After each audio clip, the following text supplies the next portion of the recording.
días y mil gracias por estar aquí acompañándonos.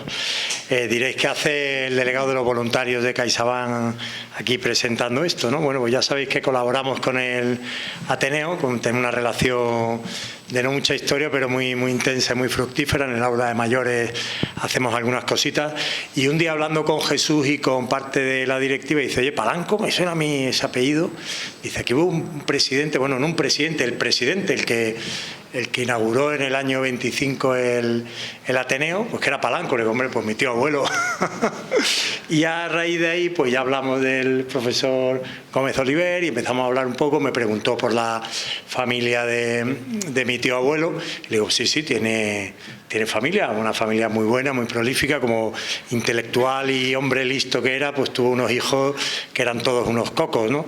Magníficos. Y mi tío Pepe, notario, pues tiene dos hijos que son, aparte, primos míos, íntimos amigos, y nos vemos muchísimo. Por lo tanto, pues le pedí que si podían venir a esta conferencia a presentarla. Y han venido desde Marbella, pues mi primo José Luis, nieto de don José Palanco Romero, y mi querida tía Fanny, pues nuera de don José, ¿no? Yo nada más que daros las gracias, decir que la vida está llena de casualidades bonitas como esta. Y mira, hemos tenido la posibilidad de tener a un gran profesor y estudioso pues de la historia contemporánea, en concreto de don José Palanco Romero, que, como ya sabréis, era un personaje con mayúsculas en todos los sentidos. Y bueno, pues gracias al profesor, pues su memoria perdura y tenemos la suerte de tenerlo muy presente, ¿no? Yo a José Luis, pues bueno, él es abogado, medio español, medio alemán, y bueno, pues una persona pues que recupera, yo creo, que un poco los valores, y está muy enamorado de su familia, tanto por parte de abuelo como de abuela, que son muy interesantes, ¿no? De hecho, ya me ha regalado un par de libros. Tengo dos historias de España, sí, que me las ha regalado por duplicado, pero como me las regala, yo me callo y la cojo, ¿no? Así que nada, oye, muchísimas gracias y disfrutar, ¿vale?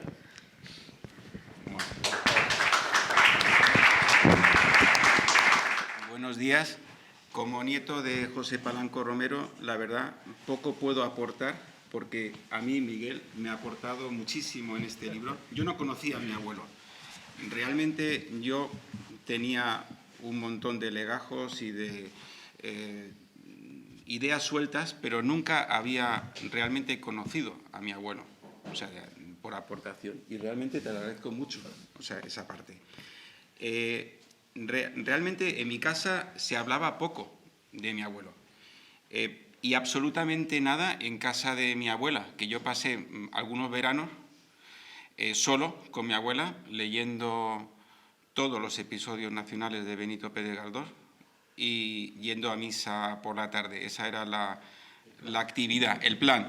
O sea, el plan para un niño de 12, 13 años, estupendo. Pero de mi abuelo, nada. Yo creo que simplemente porque mi abuela no quería tocar eso con un niño, seguramente. Y realmente se murió antes de que hablase. Básicamente, mi padre contaba muy poco sobre mi abuelo. Lo que más me fascinaba siempre cuando hablaba mi padre de su viaje a Alemania en verano del 34, con Hitler consolidado en el poder. Mi padre y mi abuelo se marcharon solos en coche desde Granada a Alemania, visitando Francia, Holanda. El viaje fue la bomba. Y, por supuesto, las autopistas. Mi padre siempre hablaba de las autopistas. Tenía 15 años y de pronto encontrarse en unas autopistas recién estrenadas de Adolfo, eso marcaba, impresionaba. En la parte negativa del viaje fueron que se dedicaron prácticamente y exclusivamente a visitar museos. Entraban en el museo, lo veían entero y una cosa curiosa, compraba todas las postales en la tienda del museo de todo lo que es obra pictórica y esculturas, absolutamente todas. Tengo cajas enteras con todo tipo de esculturas. Esa parte en tu libro... Sí, yo sé que en el libro mi padre escribía a su madre diciendo que todo era estupendo, pero a mí me contaba que los museos no eran un auténtico coñazo. O sea, es decir, todos. Bueno, y otra experiencia increíble que me cuenta con su padre es que pasaba los veranos, incluso dormía en la Alhambra, en excavaciones arqueológicas. Porque él tenía también la cátedra, era cátedra de arqueología y numismática. Arqueología y numismática. Sí, exacto. Acumulada. Vale, y entonces se dedicaban, pues y eso claro, a un niño de 15 años, 16, 14 años, 13 años, eso es impresionante. Estar allí en la Alhambra durmiendo en excavaciones arqueológicas estaba muy bien. Bueno, poco más, la verdad, me contó, salvo que lo sufrió mucho con el tema de la quema de iglesias y conventos, eso lo pasó mal, y luego la experiencia traumática en el manicomio, por supuesto, donde estaba preso mi abuelo, unos días antes de su fusilamiento, y donde le hizo a mi padre jurar que jamás se metería en política, y eso, por supuesto, lo hemos cumplido. Y es justo en este punto donde conecto otra vez con tu libro, que me ayudó a comprender cómo mi abuelo pudo pasar de ser un miembro muy activo del catolicismo social granadino, dentro de las élites conservadoras, a republicano, socialista y masón. O sea, parece un contrasentido, y si lees el libro lo entiendes perfectamente. Gracias. Porque esto no es un libro donde uno escribe la biografía, sino explica cómo una persona que pertenece, o sea, que ha nacido en una clase media buena, propietarios, llega a ser catedrático, se casa con una señora que le cuatriplica o le quintuplica en patrimonio y en ingresos. Es católico absoluto, convencido, y poco a poco deriva en el republicanismo moderado, luego se va derivando a la izquierda y mientras tanto también es masón. Algo que no se llega a entender. Aquí se entiende. O sea, el que lee este libro lo va a entender. Y claro, hay unos ingredientes en el proceso que son una base intelectual muy sólida y una profunda vocación social. Que no es una excepción, que hay muchísimos personajes en la época de Granada que son, incluso que tienen una vocación social mayor. Pero conforme vas leyendo el libro de Gómez Oliver, te vas dando cuenta que a Palanco Romero, a mi abuelo, el catolicismo social se le va quedando corto. Él no quiere dar limosna a los pobres, él lo que quiere es dar trabajo a los necesitados y educarlos. De hecho, en los 6 meses que duró como alcalde se dedicó a dar trabajo y además a fundar colegios, escuelas. O sea, lo que pasa es que no había dinero, estaban tiesos. Pero claro, y pienso que la razón fundamental del salto a la política es precisamente esa necesidad de ayudar al prójimo, y por eso abraza el republicanismo con un claro espíritu reformista. O sea, lo que quiere hacer reformas y usa la política y evidentemente los únicos que en ese momento pueden ser utilizados como medio es el republicanismo. Y aparte también, cierto es que esa parte yo no la conocía, evidentemente una dosis de vanidad también. Sí. Ambición no, porque no tenía ambición económica, no tenía ambición, pero vanidad sí. A él le gustaba figurar, ser presidente, estar digamos, llevando la... El perejil de toda la salsa. Exacto. Pero en un sentido positivo, Sí. porque él lo que quería es crear, reformar, ayudar. Bueno, y al final una pequeña anécdota que me pasó hace año y medio en Granada, en la universidad, que como nieto de Palanco Romero me invitaron en la universidad a un pequeño acto de rehabilitación de la memoria de los represaliados de la Universidad de Granada durante la Guerra Civil y la posguerra. Y al final del acto, el ministro de la Presidencia, Félix Bolaños, Me entregó un diploma, me dio un abrazo y solemnemente me dijo: tu abuelo fue un gran socialista. Y a mí esas palabras no me gustaron. No me tampoco, o sea, no me molestaron, pero no me gustaron. Yo estaba al principio, digamos, estamos en la universidad. Podría haber dicho, mi abuelo fue un gran profesor u otras cosas. Pero tampoco me hubiese llenado. Porque a mí lo que me hubiese llenado, y por supuesto las palabras eran con la mejor intención, me hubiese llenado mucho más que me hubiera dicho que mi abuelo era una buena persona.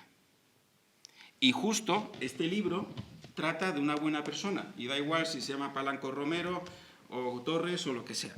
Se trata de una buena persona, con aciertos y errores. Y además comentas un montón de errores, por ejemplo, que no estaba muy por la labor del sufragio universal femenino, quería retrasarlo, no sé por qué razón, pero quería retrasarlo, estaba a favor. Exacto, era como sí, pero no por ahora. Y por eso, y además tú lo sintetizas muy bien, ni te enrollas, lo sintetizas, das unas razones perfectas para entender. Y luego, bueno, y por supuesto, muchas gracias por este libro otra vez, y ojalá que nuestros políticos actuales tengan la ocasión de leer este libro y sigan el ejemplo, moderando su lenguaje, con menos insulto, buscando consenso, un interés social, y a lo mejor elevar un poco el nivel intelectual, eso va a ser un poco más complicado, pero al menos si dejasen de insultar, porque últimamente la política son insultos, de un lado, del otro, tú eres más tonto, tú eres... Es decir, y realmente mi abuelo, y tú pones muchos ejemplos, cuando habla del contrincante, pues le dice que no es... O sea, no insulta jamás. Por ejemplo, a uno, no sé si era el ministro de Interior o algo así, que era el ser más odiado para él. Dijo, bueno, ¿y este ministro de Interior? Dice, es un buen funcionario de prisiones. Así que hacen a gusto. Siempre buscaba el lado positivo. O por supuesto, con una crítica, sarcástico, pero no decía nunca... siempre decían, no, o no sé qué político decía, no, este es muy derecha, y dice, no es tan de derecha, es bastante, o es muy intelectual, o siempre le buscaba el lado positivo, pero jamás insultaba, y eso ya es bastante, porque realmente si uno es insultado, acabas insultando también, y al final eso no nos ayuda a nadie. Pues muchas gracias. Muy bien.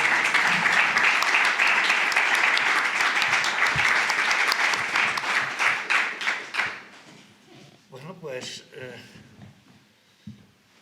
José Luis, muchas gracias a ti. Ha hecho la mejor presentación que podía esperar, en serio. Y no desde luego... Que no he hablado de ti, normalmente la presentación es al que escribe, pero bueno. Desde luego, es verdad que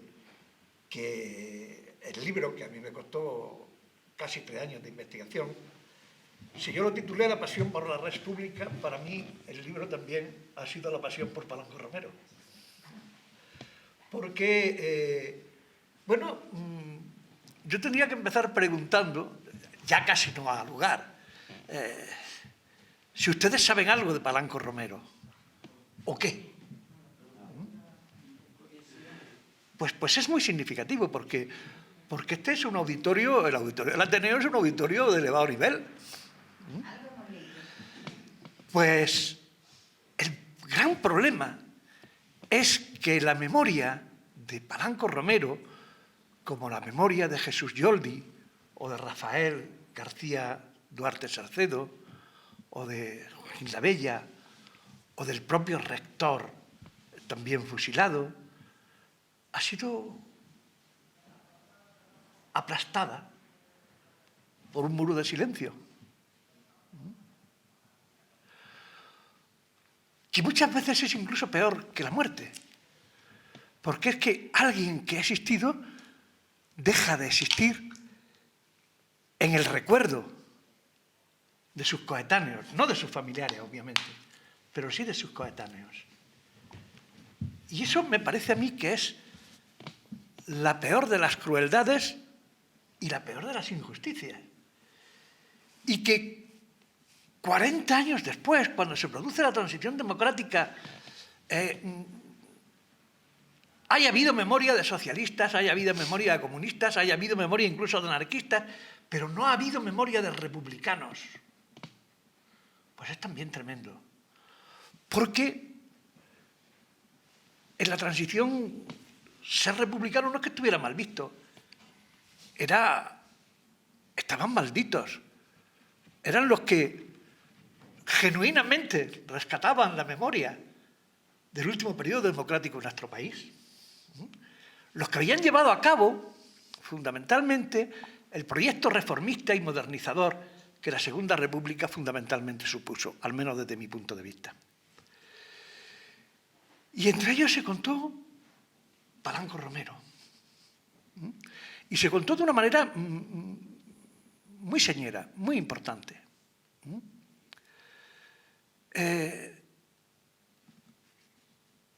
Y su memoria desapareció.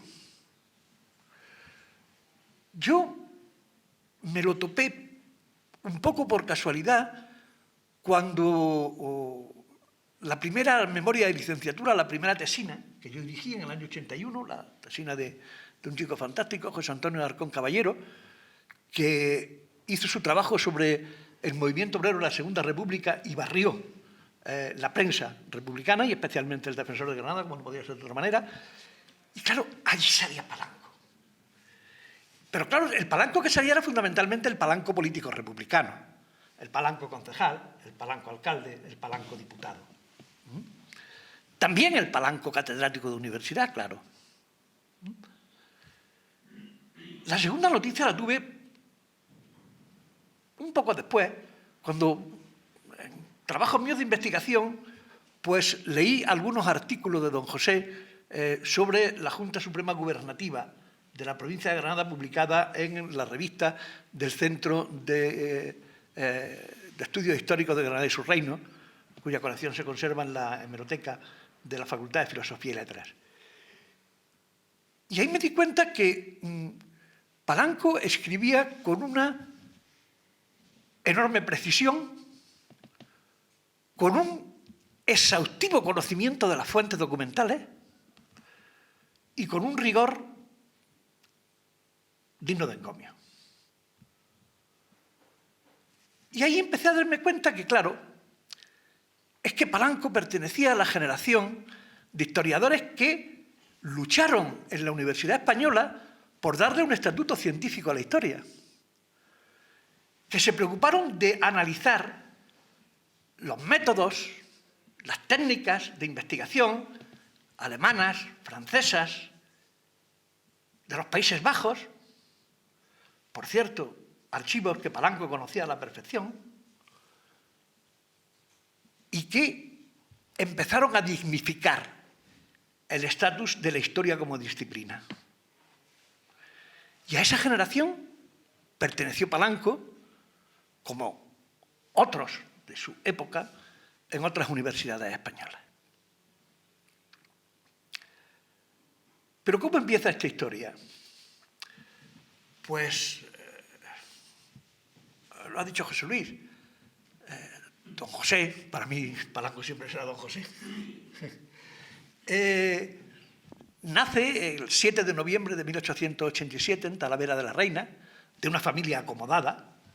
Su padre, Higinio Palanco, era farmacéutico y además propietario de tierras en Talavera, y su madre, Sagrario Romero Alba,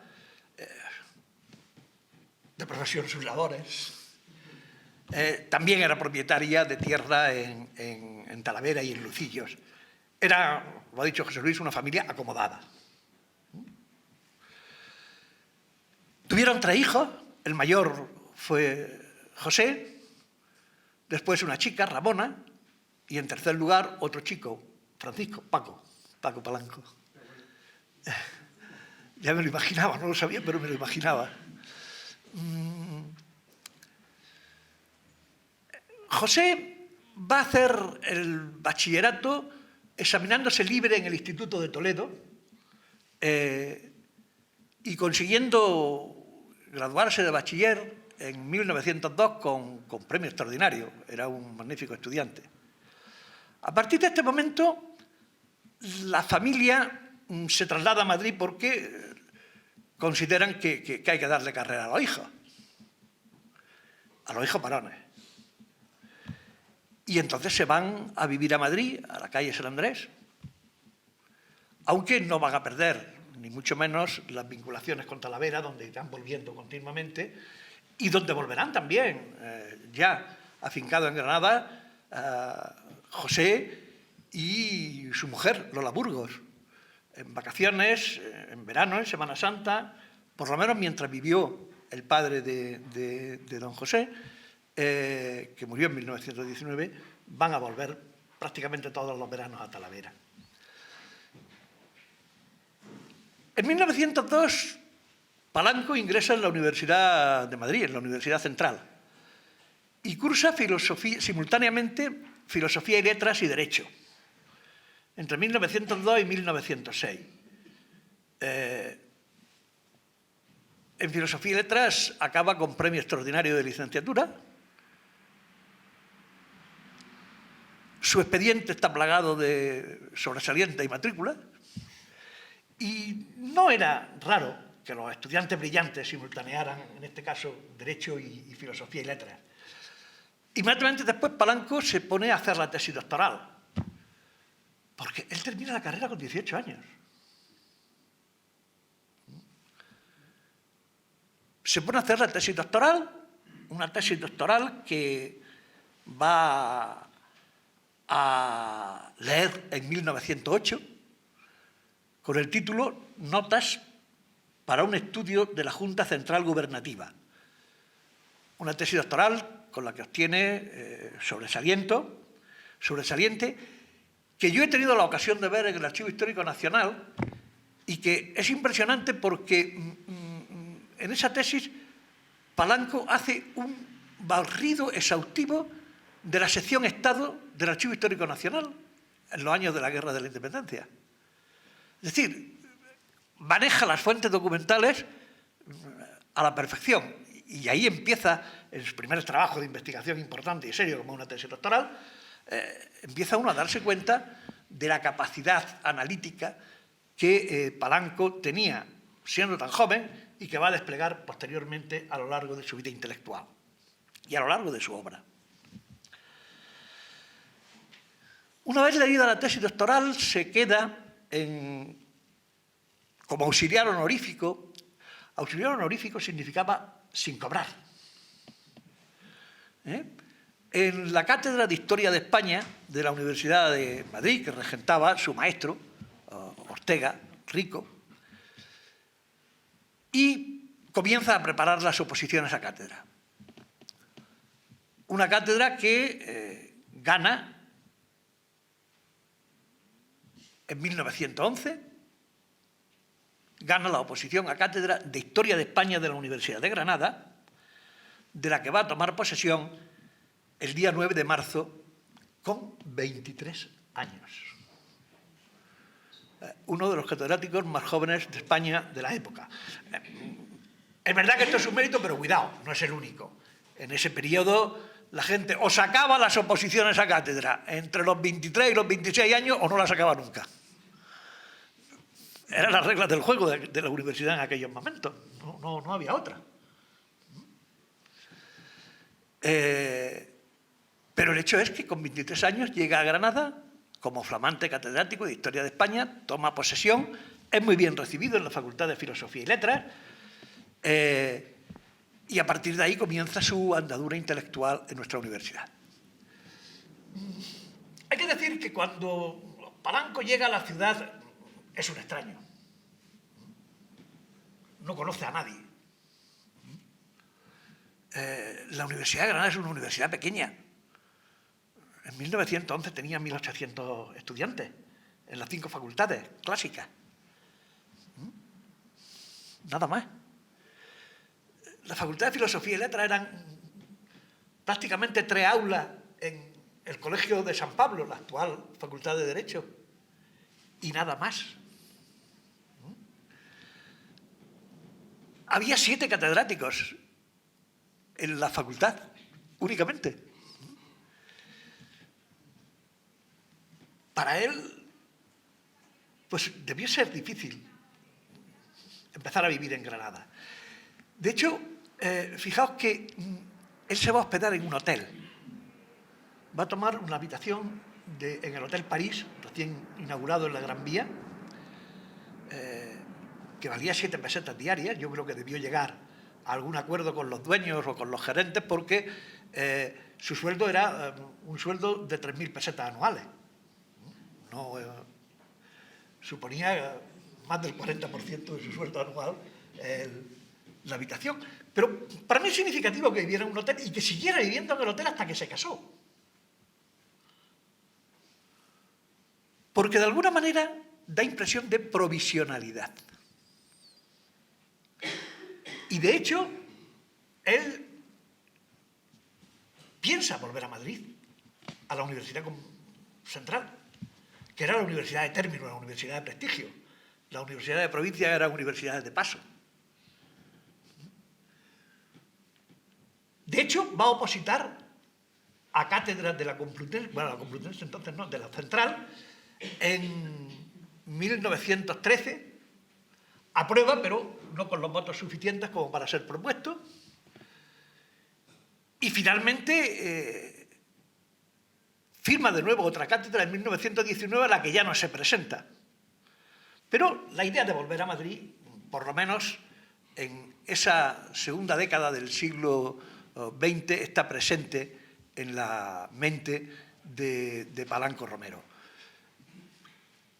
También es significativo que siga manteniendo su condición de socio del Ateneo de Madrid durante todo ese tiempo. Bueno, no ya durante todo ese tiempo, hasta el final de su vida. Seguiría siendo socio y utilizando la biblioteca del Ateneo cada vez que iba a Madrid.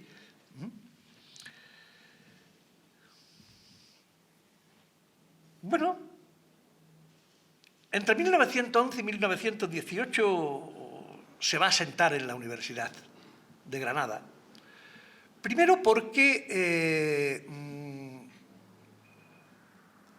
él, desde que llega, se compromete mucho con el catolicismo social. En la Facultad de Filosofía y Letras habrá 2 catedráticos. El otro también llega en 1911, Martín Domínguez Berrueta, el que llevó a García Lorca de viaje, como resultado del cual escribió García Lorca Impresiones y Paisajes, que eran, digamos, los 2 catedráticos más jóvenes de la Facultad de Letras, que se hicieron amigos, que ambos compartían las inquietudes del catolicismo social y que se van a hacer bastante amigos. El catolicismo social en Granada era el Círculo de Obreros Católicos. Y de hecho, en el Círculo de Obreros Católicos van a estar ambos y va a acabar Palanco Romero siendo el presidente del Círculo de Obreros Católicos de Granada. Qué curiosidad.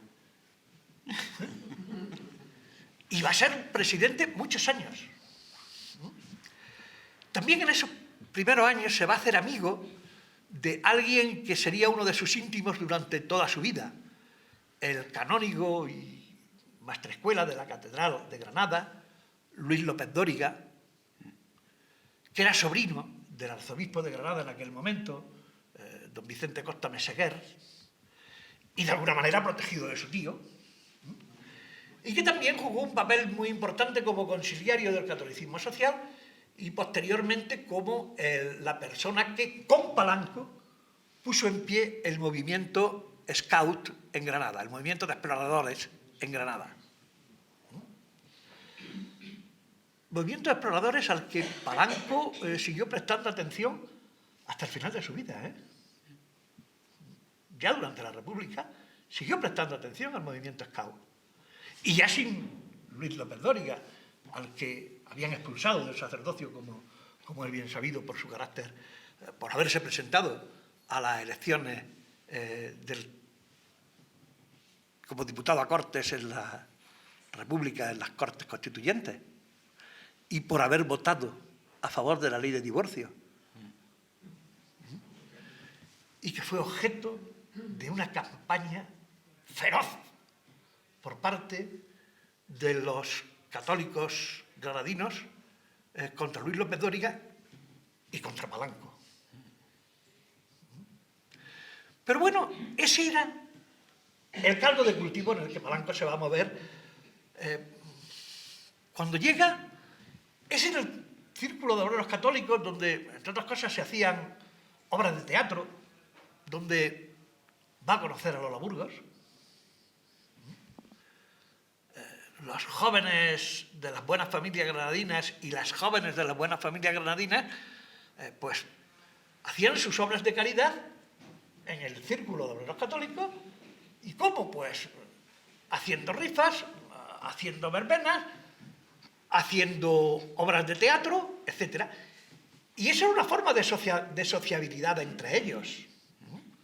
De hecho, bueno, pues con Lola Burgos, pues estaba Eloísa Morel, que luego se casaría con Gallego Burín, estaba Gracia Pedrinazzi, estaban las primas de Lola Burgos, Paz Martel, en fin, la buena sociedad granadina estaba allí con sus respectivas carabinas, naturalmente, porque no podían estar chicos y chicas juntos sin alguien de respeto que vigilara el orden y la decencia de esas reuniones.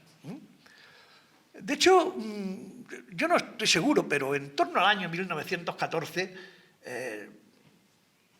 el noviazgo entre José Palanco y Lola Burgos es ya una realidad, ¿no?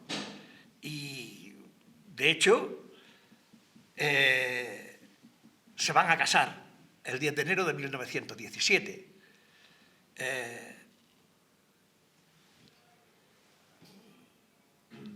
Si alguien tiene curiosidad del libro, pero bueno, también en la Gaceta del Sur puede ver la reseña periodística de la boda.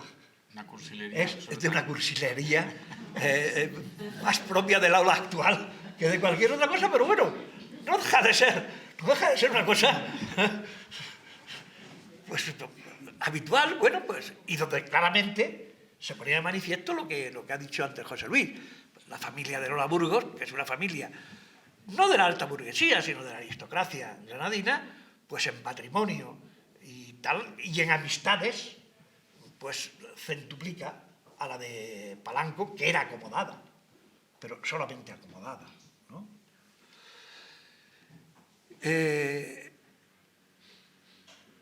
A partir de ahí, Palanco ya no va a volver a pensar en irse a Madrid, sino que se va a enraizar firmemente en la sociedad granadina. Especialmente porque a principios de los años 20, bueno, porque en septiembre de 1919 nace su primer hijo, tu padre, José Luis. Y a partir de ese momento, pues el granadinismo, si me permitís esta expresión, de Palanco Romero, pues va a ser ya una constante en su vida. Palanco se ha introducido en la alta sociedad granadina, primero porque es un catedrático de prestigio. Palanco era un muy brillante orador. Sus conferencias eran siempre un éxito. En sus mítines arrebataba al público. Hay una cosa muy interesante. En aquellos momentos los periodistas sabían taquigrafía. Y entonces copiaban prácticamente al pie de la letra las intervenciones de quienes hablaban en una conferencia o en un mitin.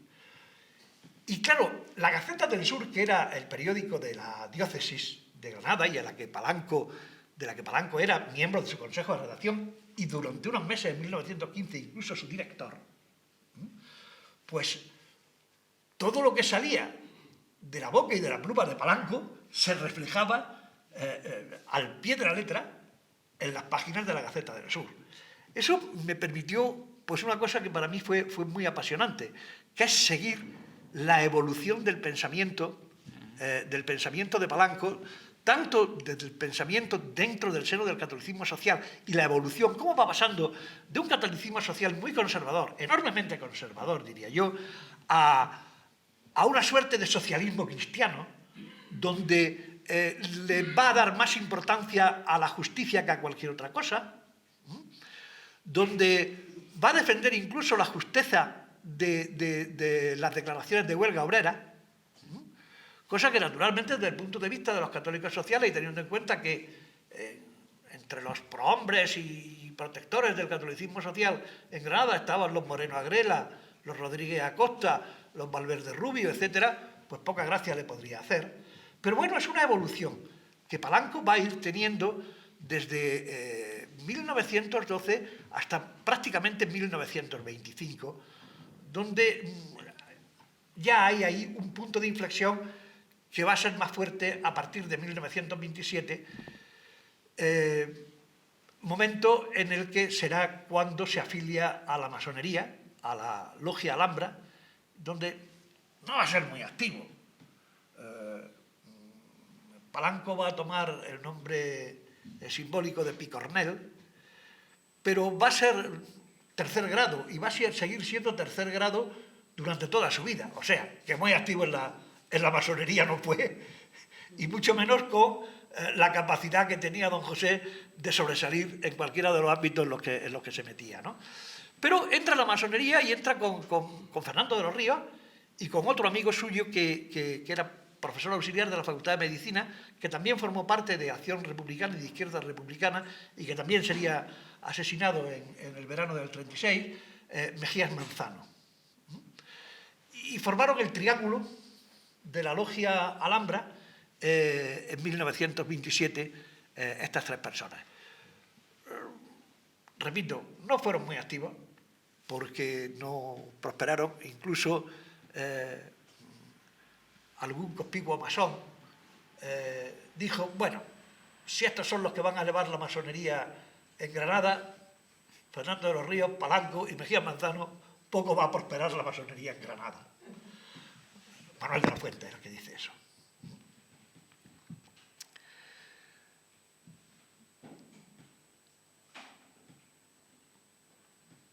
¿Qué ha pasado? Porque yo creo que esos pasos no son piruetas, no son producto del oportunismo o del arribismo, como le acusó con absoluta fiereza la Gaceta del Sur a partir de 1925 en una campaña desatada contra Palanco que va a durar hasta 1931. Y no dura más sencillamente por una razón, porque en 1931, como ustedes saben, la Gaceta del Sur es incendiada en las oleada anticlerical que se produce en mayo del 31 en Granada como en otras partes del país. Pero de la Gaceta del Sur, que lo ha alabado durante 15 o 16 años, en 4 o 5 salen las peores invectivas que se pueden dedicar no ya a un adversario, sino a un enemigo político.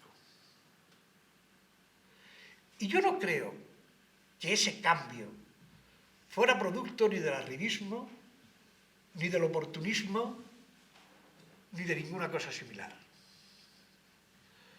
Fue producto de una evolución muy madura, muy pensada, supongo que muy dura, desde el punto de vista sentimental, de un hombre que era un católico convencido,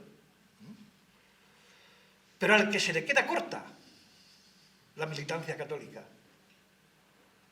Una militancia católica en la que, a pesar de sus esfuerzos y los de su amigo Luis López Dóriga, la justicia no está por encima de todas las cosas. Se le hace corto el pensar que a pesar de todo, la Iglesia Católica no es capaz de resolver los problemas tremendos que están padeciendo las clases más desfavorecidas, más machacadas, más humilladas en Granada,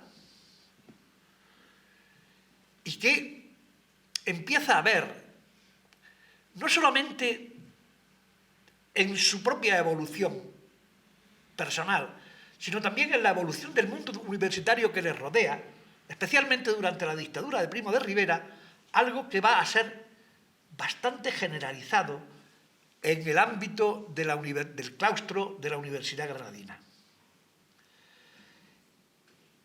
El desapego de buena parte del claustro respecto a la dictadura y el establecimiento de una suerte de republicanismo de cátedra, si me permitís esta expresión. Es un republicanismo moderado, pero que se despega de la dictadura, que considera que hay que cambiar el sistema porque para que este país se modernice, para que este país acceda al siglo XX, ni la monarquía ni la dictadura corporativista de Primo de Rivera van a ningún sitio, y que va a ser muy significativo como en las elecciones municipales del 12 de abril de 1931, en la coalición republicano-socialista, hay nada menos que 14 catedráticos de universidad, que salen todos concejales. Uno de ellos, Palanco Romero. Pero ese republicanismo de cátedra, que es un republicanismo moderado, en el que aquí en Granada pues, va a estar capitaneado por un pequeño partido que se llamaba el Partido Republicano Autónomo de Granada, encabezado por Pareja Llévenes, que fue rector de la universidad y que después, como miembro ya del Partido Radical en el segundo bienio, sería director general de Instrucción Pública y que era catedrático de Medicina, que va a dar al primer alcalde republicano de Granada, al catedrático de Ginecología, Martín Barrales. Ese es el caldo que se está moviendo en el claustro universitario. Un claustro universitario que ha luchado contra el Plan Callejo de 1928, que quería o que intentaba que las universidades privadas, léase en aquel momento los jesuitas de Deusto, pudieran dar títulos oficiales igual que las universidades públicas, y que despertó la ira, no solo ya de la FUE, la organización estudiantil, sino de gran cantidad de catedráticos de los claustros universitarios de toda España, y que naturalmente hizo que el Plan Callejo no llegara nunca a buen puerto. Una universidad que se había mostrado favorable a la autonomía universitaria, y Palanco fue uno de los adalides de la lucha por la autonomía universitaria y redactor de los primeros estatutos de la universidad en 1919 y vicerrector de la universidad en el periodo en que está vigente a través del decreto de 1919 dado por el ministro César Silió de Autonomía Universitaria, va a ser elegido vicerrector y va a dimitir cuando la autonomía universitaria es borrada igualmente por decreto, y va a dimitir definitivamente porque esa primera dimisión no le es aceptada ni a él ni al rector en 1924, cuando de un plumazo Primo de Rivera se carga la autonomía universitaria.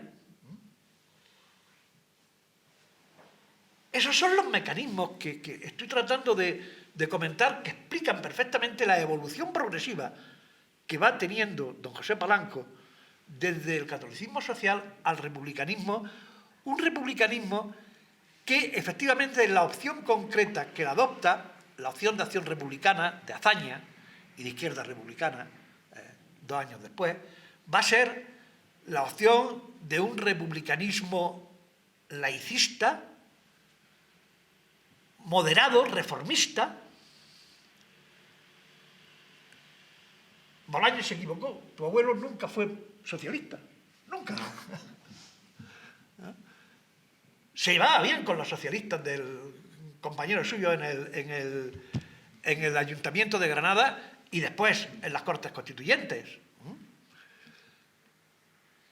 Pero él era un republicano reformista, avanzado, por supuesto, porque el republicanismo avanzado era el de Azaña, y sobre todo por una razón, porque a pesar de todo el partido de Azaña, aunque fuera un partido pequeño, nunca fue un partido de masas, era el único partido republicano que siendo un partido republicano de izquierda, tenía un proyecto global de país,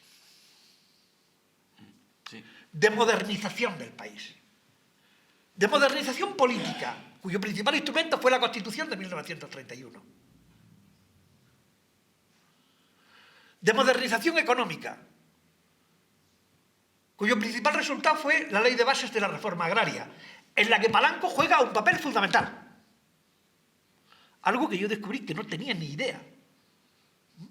Cuando el presidente de la comisión que está estudiando la Ley de Reforma Agraria y que era el notario de Bujalance, Juan Díaz del Moral, dimite de la comisión porque no le aceptan una enmienda, la vanidad estaba siempre muy presente en todos los prohombres republicanos también, Palanco y Ruiz Funes, un diputado por Murcia, que luego sería posteriormente ministro de Agricultura, van a ser los que van a sacar a pulso, como miembros de la comisión, la Ley de Bases. En esa discusión, Palanco se faja con todos los diputados agrarios, empezando por Gil Robles y siguiendo por la Mamié de Clairac, con los primeros espadas de los diputados agrarios, que eran los más ultraconservadores del hemiciclo en aquellos momentos. Como dice José Luis, siempre con una cortesía exquisita, pero con no menos firmeza, porque se puede ser absolutamente firme y bien educado. Y en contra de sus propios intereses, porque era terrateniente. Sí, pero... También. Sí, pero bueno, él lo dice en algún momento. Sí. Y está reflejado en el acta de las sesiones de corte. Va a tener ahí un papel protagonista, un papel muy importante, igual que lo va a tener cuando no era muy partidario, desde sus íntimas convicciones, apoyando el Estatuto de Autonomía de Cataluña, pero que entendía que formaba parte de la resolución de un problema territorial que tenía España en aquellos momentos, pues no digamos ahora, y que por la vía de la autonomía, tal y como se había establecido en el Pacto de San Sebastián en 1930, podía tener alguna vía de resolución. Ese es el republicanismo, el que representa Palanco y el que representa en la provincia de Granada, donde es el jefe de Acción Republicana, es el hombre de hazaña en Granada, sin lugar a dudas, y va a tener su apoyo siempre, dicho sea de paso.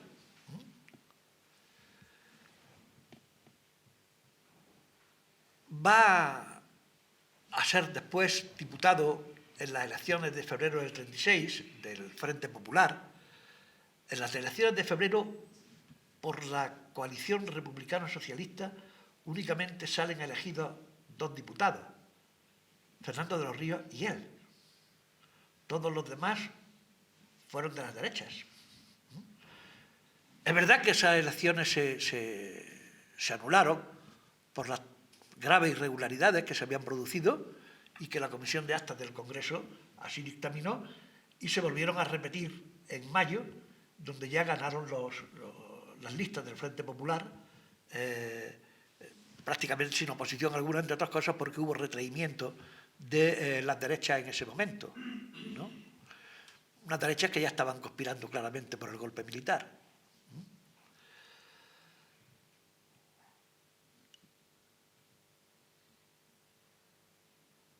Palanco va a tener una actitud durante la República, una actitud política que yo creo que donde mejor se refleja es en los 6 meses que fue alcalde de la ciudad. El Ayuntamiento de Granada durante la República fue la inestabilidad continua. Los alcaldes duraban meses. ¿Por qué? Pues básicamente por una razón. El triunfo electoral había sido de la coalición republicana socialista en las elecciones de abril de 1931. Dentro de esa coalición, el partido mayoritario, y por tanto el que más concejales dio al nuevo consistorio, era el Partido Socialista. Por tanto, al Partido Socialista le hubiese correspondido a la alcaldía en Buenalid. Pero el Partido Socialista nunca quiso la alcaldía, Básicamente por una razón, porque había un conflicto serio entre el partido y la UGT. La UGT quería ir más allá de donde el propio partido pensaba que podía ir desde el consistorio. Con lo cual dejó la alcaldía en manos de los republicanos. Primero del PRAG, que era el partido que tenía más concejales dentro del grupo republicano. Por eso Martín Barrales, el catedrático de ginecología, es el primer alcalde republicano de Granada. Así van a ir siguiendo las cosas y finalmente, a la altura de 1932, va a ser Acción Republicana quien se tiene que hacer cargo de la alcaldía. Primero con Jesús Yoldi, el catedrático de Química General, que también fue asesinado en octubre del 36, que va a estar 2 meses. Palanco, que va a estar 6 meses, desde septiembre del 32 a marzo del 33. Y en esos 6 meses, Palanco se enfrenta a la crisis de paro más pavorosa que había sufrido Granada en años. Recordad que la crisis de 1929, que es una crisis mundial del capitalismo, a España va a llegar con un poco de retraso. Y va a ser precisamente a partir del año 32-33 cuando la crisis, digamos, estalla en nuestro país. El paro agrario, pero también el paro urbano, fundamentalmente en la construcción, en la albañilería, es tremendo. La única solución que había era obras públicas que, pagadas y llevadas a cabo por el ayuntamiento, pudiera dar algunos días de trabajo a un porcentaje de parados, pero pocos. Y eso era algo que a Palanco le angustiaba y explícitamente lo decía. Se enfrenta... Perdón, había una cosa que se llama el tope o algo así. El tope, sí. Eso es interesante. Sí, el tope era un sistema que utilizaba la clase obrera cuando había paro, y era que sencillamente se presentaban en los tajos y se ponían a trabajar. Y cuando terminaba la jornada, pues iban y decían mi jornada. Y no estaban contratados. Y no estaban contratados, claro. Pero claro, a ver quién no le pagaba. Pero claro, no le pagaban todo lo que había que pagar. Entonces, yo te engaño a ti, tú me engañas a mí. Era un poco el sistema, pero el sistema del tope, pues era un sistema que da idea de cómo eran las relaciones laborales en este país en los años 30. A pesar de estar los republicanos en el poder. A pesar de estar los republicanos en el poder. En ese momento están haciendo la obra del clínico. Y hay un lockout por parte de la empresa. Los empresarios que están construyendo el clínico hacen un cierre patronal. Y Palanco se presenta en el Tajo y dice, todo el mundo a trabajar, que esto lo pago yo. Si no paga la empresa, lo pago yo. Y la gente empieza a trabajar y acaba con el lockout. Bueno, se arma un revuelo impresionante en el ayuntamiento, pero claro, el ayuntamiento, sobre todo los concejales de la derecha, dicen que eso qué es, que eso es prevaricación, que está haciendo mal uso de los caudales públicos, tal, y dicen que no, que quien paga es él, de su bolsillo. En un pleno que está lleno de gente, lleno de albañiles, los albañiles se tiran y dicen que no pague don José, que esto quien lo tiene que pagar es la empresa, en fin. Estoy contando esto como una anécdota, pero imaginaros, por un lado la tensión y por otra parte el valor que Palanco le echa a ese asunto. Algo similar va a ocurrir con los precios del pan. También se va a enfrentar a la patronal de las taonas para que no engañen ni en el precio, ni en el peso, ni en la calidad del pan. Palanco, y con esto resumo, yo creo que con mucha claridad, cuál es su actitud política, tiene como lema en la alcaldía cantina, colegio, colonia. O si queréis, pan, saber y libros. No hay, creo, mejor lema para modernizar este país. Y eso lo pagó. Lo pagó cuando se produce el golpe de Estado. El golpe de Estado triunfa, como ustedes saben, en Granada el día 21 de julio de 1936 y Palanco será detenido el 26 de julio en su casa.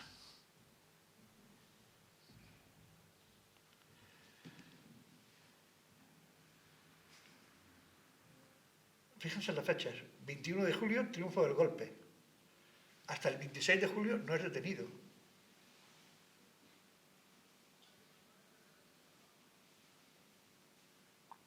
¿Por qué se quedó Palanco aquí?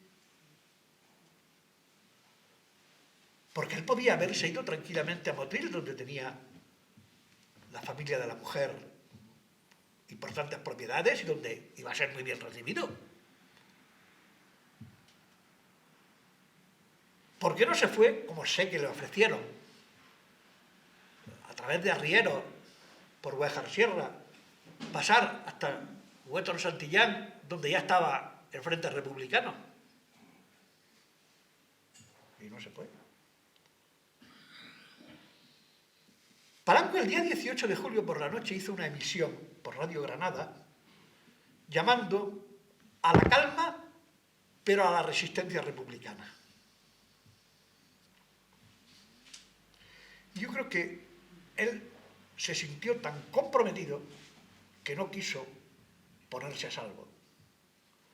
También porque pensaba, como otros tantos republicanos, prohombres republicanos granadinos y de otras ciudades y de otras zonas del Estado, que él no había hecho nada. Y claro, llegan, lo detienen en su casa, seguramente delante de sus hijos, eso no lo sé. Le pegan, le rompen las gafas. Palanco era bastante miope. Y le rompen las gafas y lo llevan a la cárcel.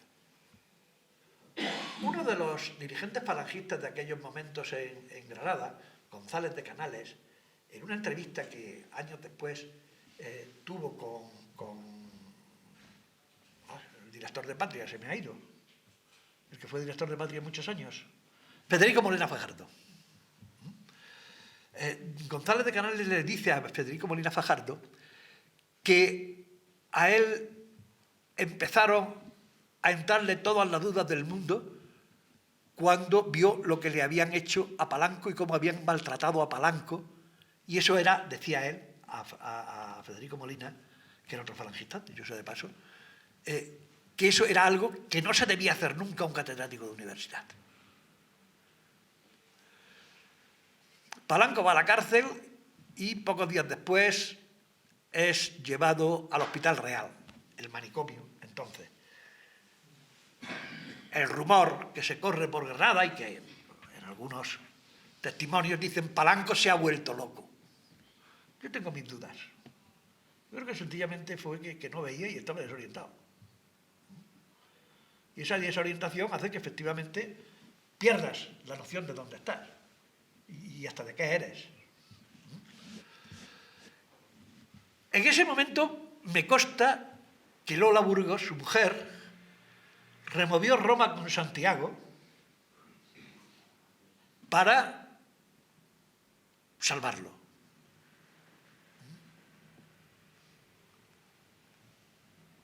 Entre otros se dirigió a los compañeros de claustro de Palanco y amigos, uno de los cuales había sido durante mucho tiempo Gallego Burín. Ninguno movió un dedo a su favor. Ninguno. Y Palanco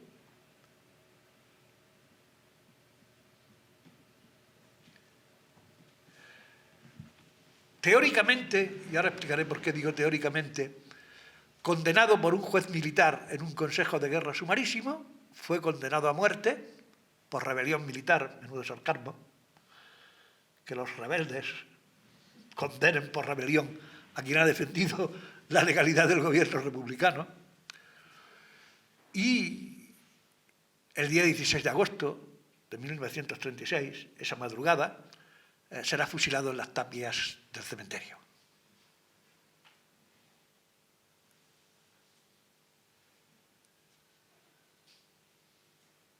Lola se quedó con 3 hijos, José Luis el mayor, en este momento nació en el 19, pues con 17 años, Paco, que había nacido en 1926, y Ramón, el pequeño, con 7 años, porque había nacido en el año 29. Y Lola con algo más de 40 años, porque cuando Lola se casó tenía 21 años.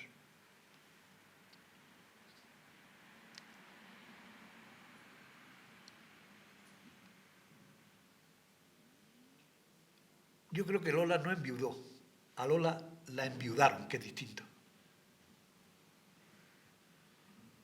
Probablemente también por eso ella nunca quiso hablar, pero siempre firmó todas sus cartas como Lola Burgos, viuda de Palanco. Siempre, hasta el final de sus días. Miren ustedes, esto fue la andadura vital, intelectual y política del que fue presidente del Ateneo en 1925.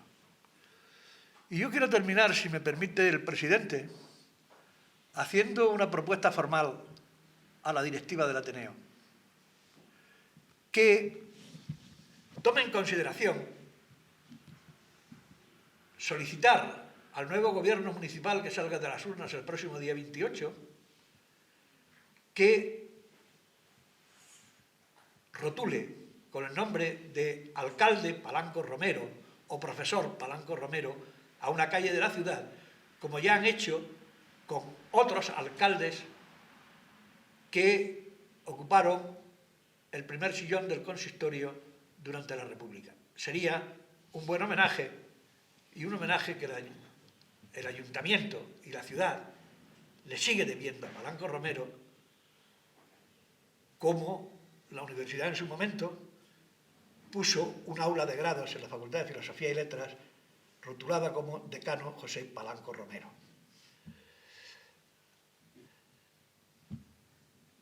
No sé si he sido capaz de expresar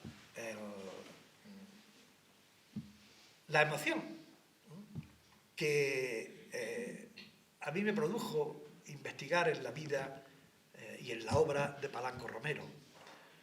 Un Palanco Romero, y con esto ya sí que termino, que fue bastante prolífico investigando.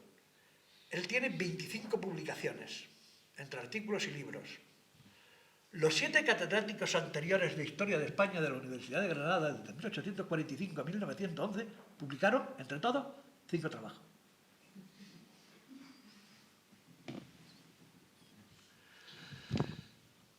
Palanco perteneció a la Edad de Plata de la Universidad Española, a la Edad de Plata de la Universidad Granadina.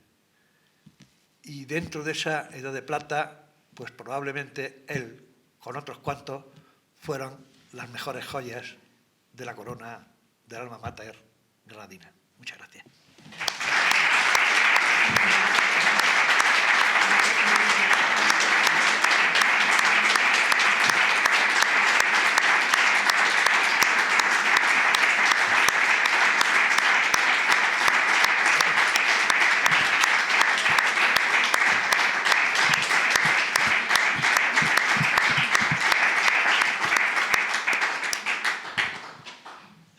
Si alguien quiere hacer alguna pregunta o alguna intervención, pues este es el momento.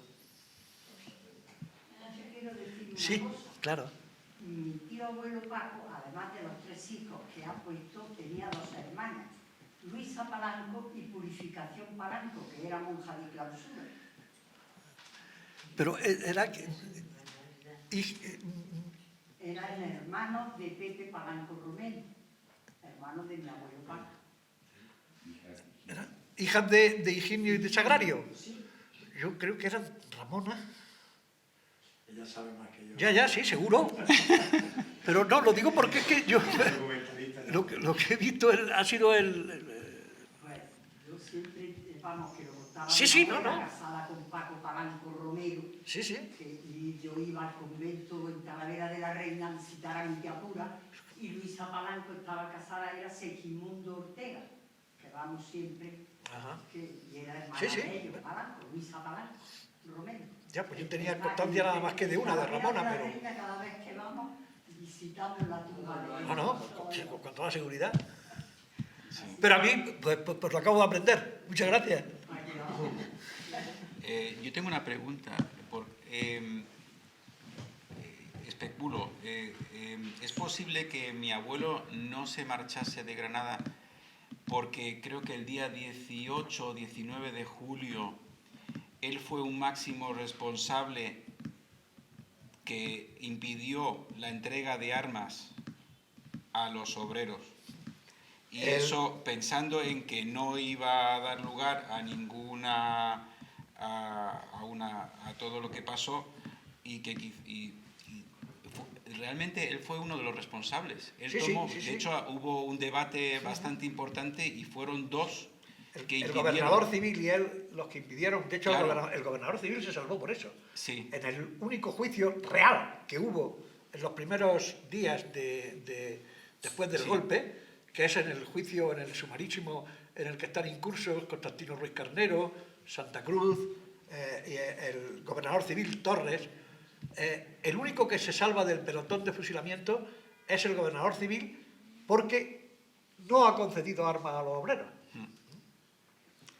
Pero se liará aún más. Bueno, los sindicatos aquí, como en todas partes, fueron a pedir armas. Y hubo tiempo. Y de hecho, en Jaén, por ejemplo, se las dieron y aquí no. No.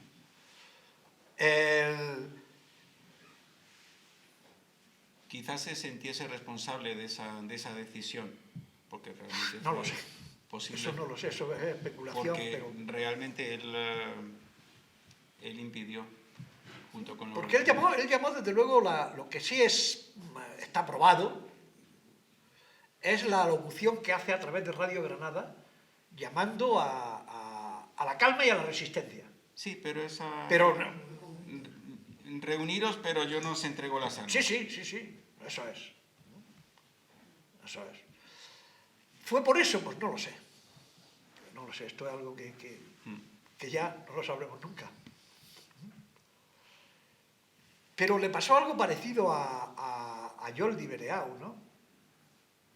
Jordi tampoco se quiso ir. La mujer era pues una señora rica de Capileira y le ofrecieron pues llevarlo a la Alpujarra. Y él dijo que no. Y a Jordi encima lo llevaron a Biznar, lo tuvieron preso hasta octubre, enterrando a los que fusilaban, y el 23 de octubre se lo trajeron aquí y lo asesinaron aquí. Pero tampoco se quiso ir. Y encima que lo de Jordi fue, si me permitís, no sé cómo calificarlo, pero a Jordi lo dejaron ir 3 días desde Biznar a Capileira a que viera a su mujer. Y a la vuelta fue cuando lo fusilaron. Nestares. Sí. Mi abuela siempre hablaba muy mal del comandante Valdés. Claro. Claro, es que Valdés fue el responsable último de la feroz represión que hubo el verano del 36 aquí. Claro. Tenía además línea directa con Caipo de Llano y ninguno de los dos tenía la más mínima reserva para mandar darle café, mucho café, a los rojos. Claro. Jesús, habéis ya levantado la mano, perdona. Sí, pues muchas gracias, Miguel. Ha sido una conferencia no solo erudita, sino también muy emocionante, de tu amor por la historia, como profesional, pero también por José. Y también muchas gracias a los familiares que habéis venido de Málaga, de don José.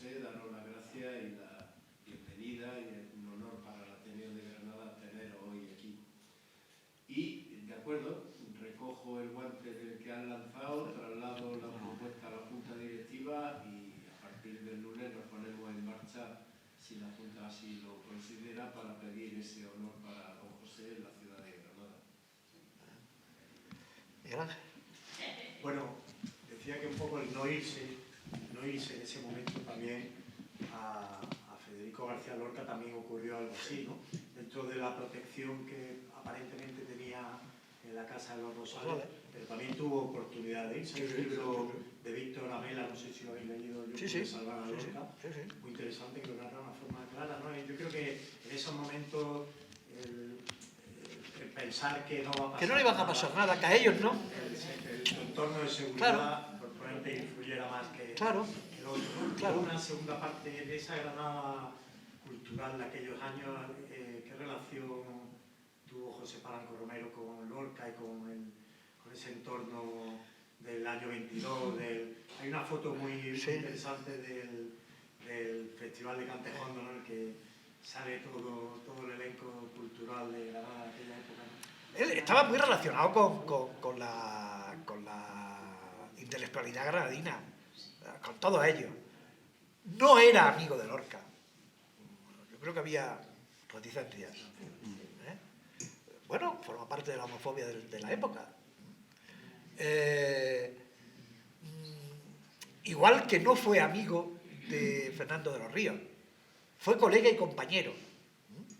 Y se hicieron bastante más colegas cuando Fernando de los Ríos es expulsado de la cátedra de la universidad y Palanco en un claustro sale en su defensa pidiendo la reposición de Fernando de los Ríos en la cátedra. Pero amigos no fueron. Conocidos sí, y se respetaban mutuamente y tuvieron acercamiento en la época republicana, sin duda alguna. El uno desde el socialismo y el otro desde el republicanismo de izquierda. Él era muy amigo, o fue muy amigo por lo menos hasta el año 30, y aún después, de Gallego Burí. Fue muy amigo hasta la muerte de Domínguez Berrueta, Martín Domínguez Berrueta. Fue no tan amigo, pero fue el que lo hizo catedrático. Digo, Palanco hizo catedrático a Marín Ocete, el cual en el año 39 dijo de él y de Yoldi que eran profesores que no se habían incorporado a su destino y ambos habían sido fusilados 3 años antes. Esa catadura moral.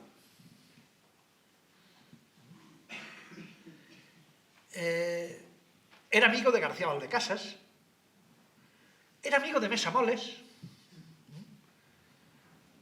tenía bastante buenas relaciones con los miembros del claustro. Era, si no amigo, por lo menos consideraba muy bien a don Alejandro Otero,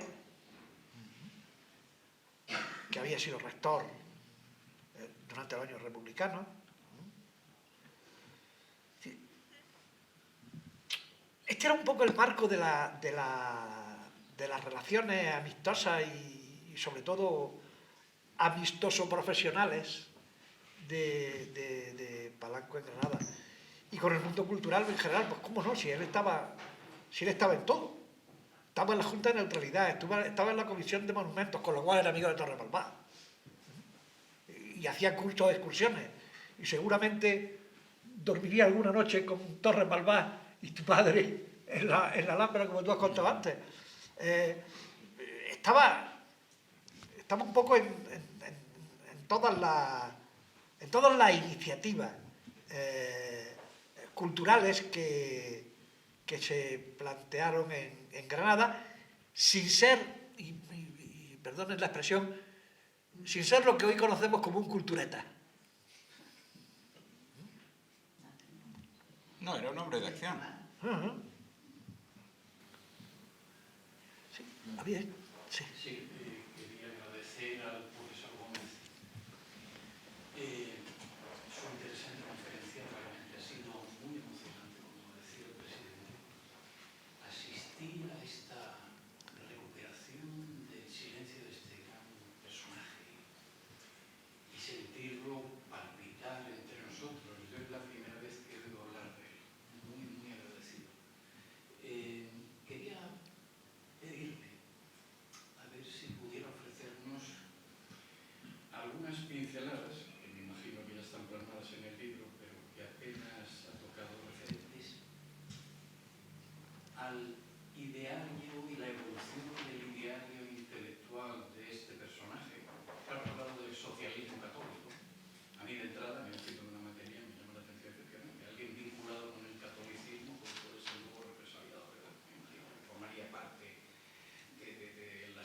preocupación que había entonces referente al clima que había respecto a los diferentes puntos ideológicos de los que estaban en uno u otro lado. No sé si nos pudiera hablar de ello. Me imagino que sería la tradición católica, ¿verdad? Y que luego va evolucionando hasta dónde, hasta renunciar a sus creencias o intenta integrarlo todo de alguna manera. Yo no estoy nada convencido de que renunciara a sus creencias. De hecho,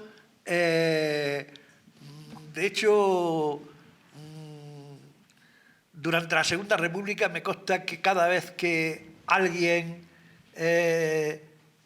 por ejemplo, del patronato del Ave María, le pedía ayuda o económica o de influencia política para favorecer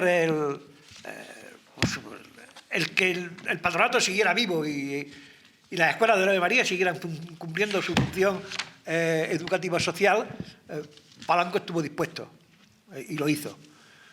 El propio párroco de San Andrés, en el informe que da al Tribunal de Responsabilidades Políticas, dice que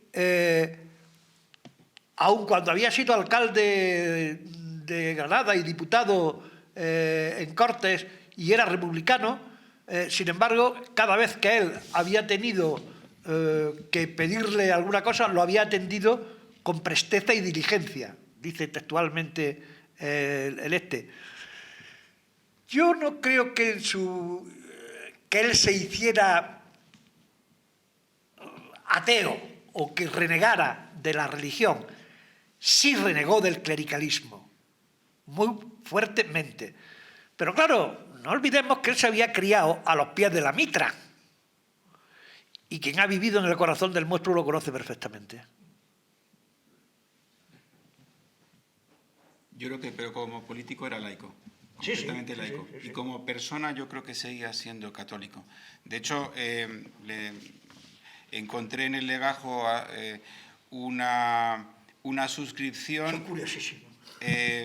Es un recibo del 30 de abril de 1936 en el que pone que el periódico La Verdad, un periódico católico tradicionalista, recibe de don José Palanco la cantidad de 1 peseta por la suscripción mensual a este periódico. 30 de abril del 36, o sea que estaba abonado mensualmente.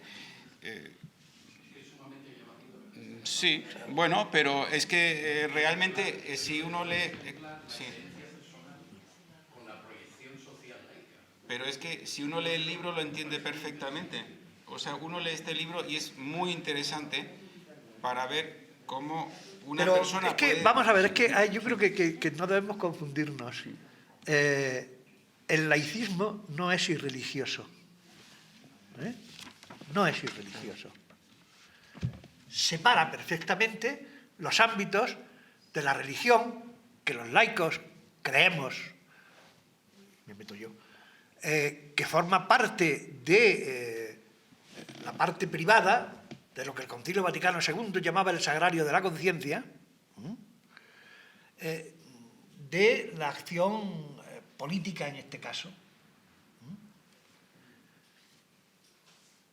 Y entonces, estoy de acuerdo con José Luis, Palanco era políticamente laico, claro, y defendía el laicismo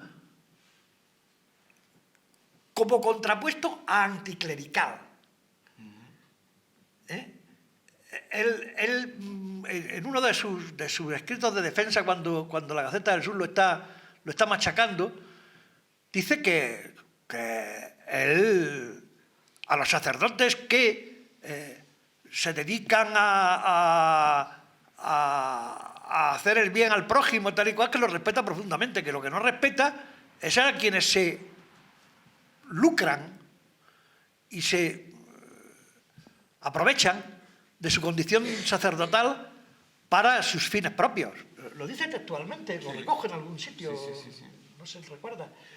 Entonces, esa es un poco la cuestión. No es incompatible. No es incompatible. Yo quería, darle las gracias a la familia por habernos dado toda esta oportunidad, esta maravillosa oportunidad, y a don Miguel, no sé,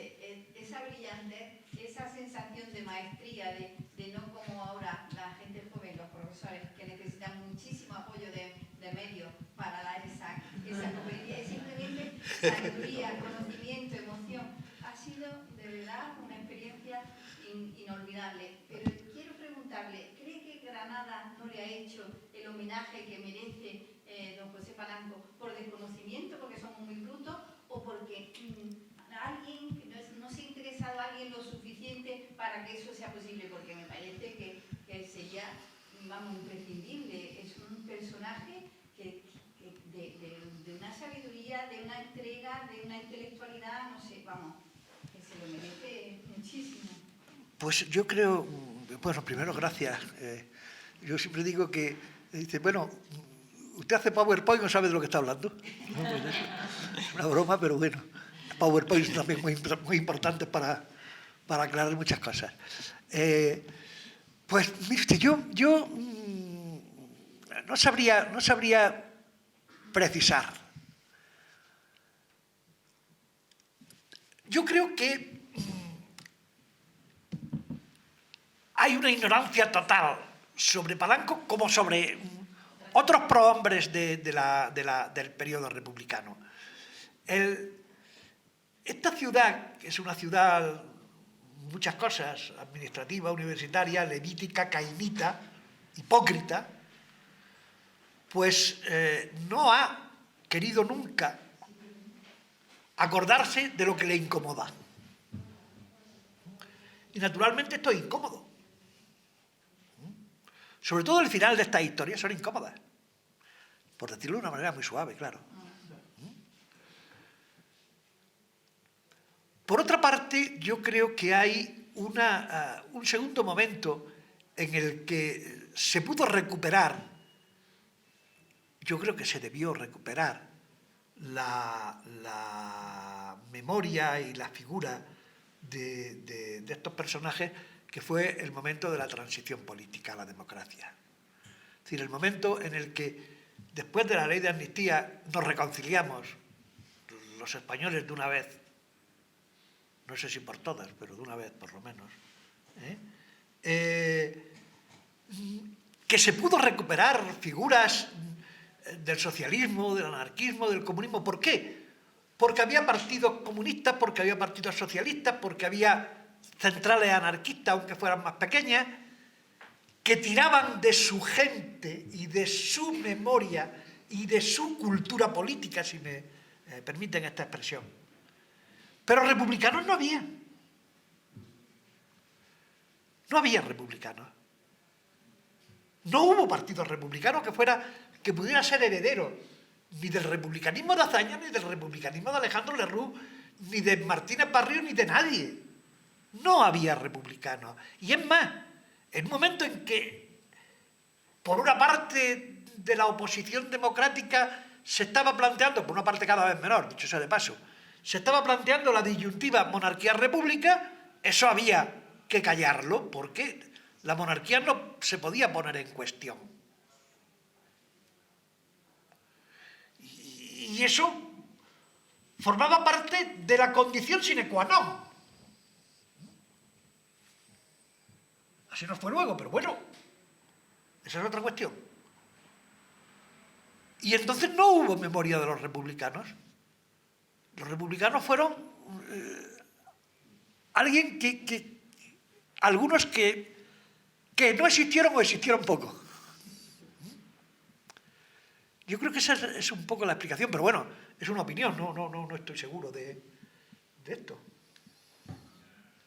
Y también la apropiación de la izquierda, ¿no?, del republicanismo, cuando había hasta conservadores republicanos. Sí. No tenían nada que ver. Pues habrá que poner en valor al personaje y luego hacer la reivindicación. Pues sí, claro. Yo creo que es verdad que muy tarde, pero la Universidad de Granada sí ha homenajeado a sus profesores represaliados. Yo creo que se ha escrito y se ha investigado sobre las figuras al menos de los 5 fusilados, se han puesto nombres de aulas en las distintas facultades, de muchos de ellos. El acto al que se refería José Luis con el ministro, pues bueno, pues en definitiva era un acto de reparación, de justicia a ellos. Bueno, pues otra cosa que ustedes saben que... No lo saben. Yo me enteré hace muy poco también, después de escribir el libro. He conseguido el sumario del juicio del Consejo de Guerra de Palanco Romero. Todo es falso. Estoy convencido de que no hubo tal Consejo de Guerra. Las fechas cambian. En unos papeles lo han juzgado el 12 de agosto, en otros el 14 y en otros el 17, es decir, después de fusilarlo. Alguien hace muchos años, que fue alférez jurídico en ese momento, en una entrevista que le hicimos Rafael Gil Bracero y yo, ya en confianza nos dijo que, bueno, en ese primer mes después del día del alzamiento, exceptuando el Consejo de Guerra número 1, que es el que condena a muerte a Ruiz Carnero, a José Santa Cruz, a Virgilio Castilla y libera al gobernador civil, como he comentado antes, libera de la pena de muerte. No hubo más, bueno, no hubo más juicio. Cadena perpetua. Sí, les pusieron cadena perpetua, bueno, pero no fusilaron. No hubo más juicio, sino que se firmaba después. Y a mí me parece que ese fue el caso de Palanco, ¿eh? No.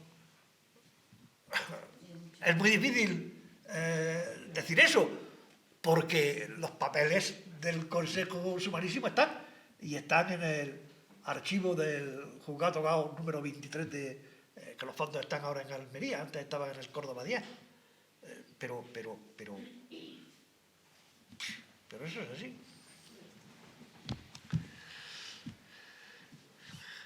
Sí.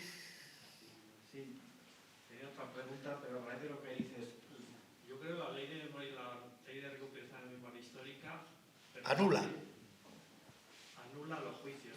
¿Permite la revisión de los mismos, solicitar la revisión de los mismos? No lo sé. Pues yo creo que en muchas ocasiones, no estoy pensando ahora en Juana de Arco, porque tenemos una lectura, se revisa el proceso 40 años más tarde y la rehabilitan. ¿No sería posible pedir la revisión de ese juicio más si hay dudas sobre la existencia de si se celebró o no contradicciones jurídicas para, como dentro de esta campaña de rehabilitación de la memoria y de recuperación de la figura, que se rehabilite su figura? Pero no lo sé si se puede hacer. Sé que la ley taxativamente dice que se anulan. Sí. Pero no sé si se puede pedir la revisión de... Si se anulan, no hay revisión. Por eso. Están anulados. Están anulados, ¿no? Están anulados. No hay posibilidad. La propia ley ya lo ha... Bueno, pues yo estoy muy a gusto, pero... Una curiosidad. ¿Por qué, es la pregunta que iba a hacer antes, cuál es el motivo para ese viaje a Alemania en el 34? Yo creo que, bueno, en su libro lo explica Miguel. Creo que en esa época era un regalo por las buenas notas, era un regalo que le hizo a mi padre.